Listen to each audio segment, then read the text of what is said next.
Hello YouTube fans. I thought I'd do this film with one of my friends, that being Mike Singer. You might remember him in V. Why not? Warrior type of adventure film, that being Beastmaster. Back in 1982, one day before he did the Princess of V, the miniseries, Mike Singer had the luxury of being in Beastmaster. You could say it's sort of like a Dove the Barbarian rip-off, and it's funny because it did come out the same day as Dove the Barbarian.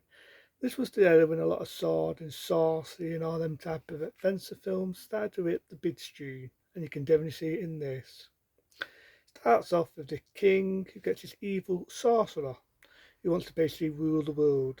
That's right, he wants to fucking rule the world and save kids. Basically tells the sorcerer to fuck off, and he has his powers to make people hang themselves.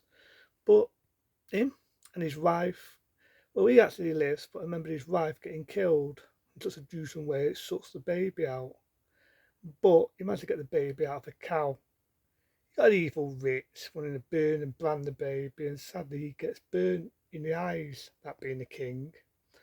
The baby, however, gets saved by another guy who basically does the work, who works in the field and all that. And he saves him. He's now a kid. A lot of things happen on the way. He grows up, and as we know, he becomes the Beastmaster, a warrior with muscles who can talk to cats, that being panthers. He can talk to bears. He has eagles. He has two ferrets. He's Beastmaster. Based on this, where I've seen Mike Singer, and I've got to be honest, even though I like Dolph Lundgren as He-Man, I would have been curious to see what Mike Singer would have been like. He would have played the role of He-Man, because you don't see a lot of He-Man in this, especially when he's got the panther. I look at that panther as fucking Battletech, out of He-Man. But it's not a bad one.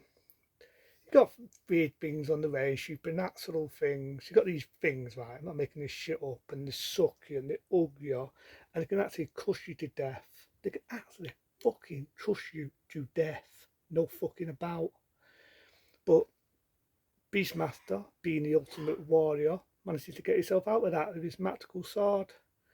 Little bits here and there, it's a bit tampy now, he's making noises and that, but I love the bits where he talks to the animals, and you find out his dad is still alive, he only got blinded.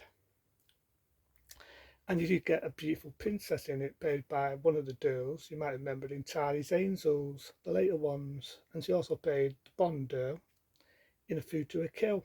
She's in this. Quite attractive, dark hair, quite pretty in the eyes still, would be as it was a lot before A Food to a Kill. And again, he's got to get into the evil sorcerer that taught all this shit. He meets people on the way. I mean, you got one guy, you've never seen him, and you think, I've seen him before. Think of the TV series Roots. He was in that. And like I say, he's saving people. When you think about it, this is a ballsy film. I'm not joking. Beastmaster is a ballsy fucking film because he's got the sorcerer right, and he's throwing kids and he's throwing babies in fire. I'm not making this shit up. He's throwing kids and fucking babies in fire. Granted, it's not that graphic, I'm happy to say. It's professionally done.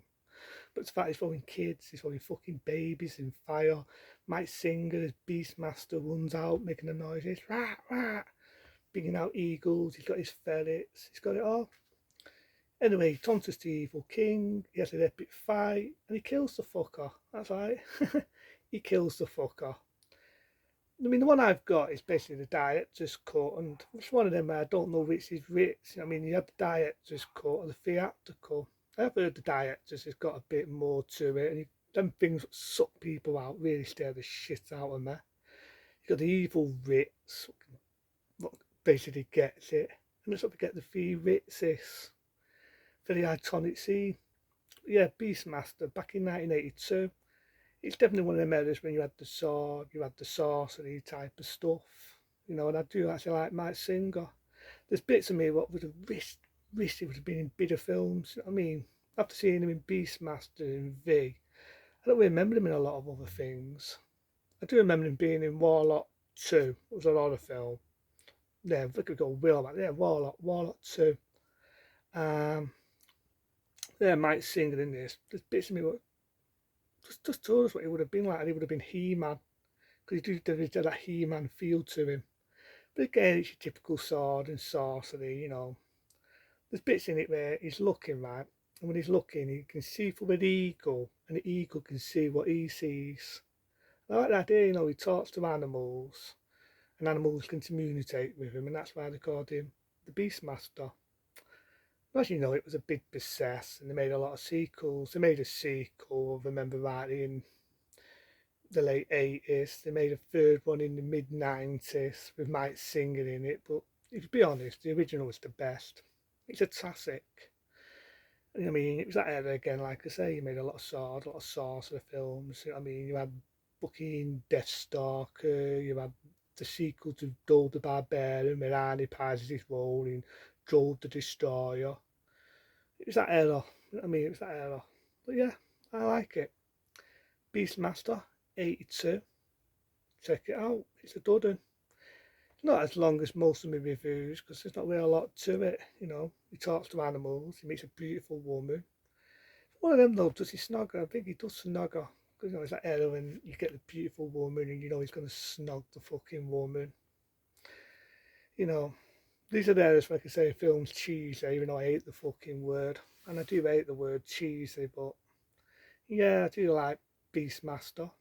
So again, Beastmaster, check it out. Into then, I do more movies, more movie reviews on the way. Into then, I'll see you later.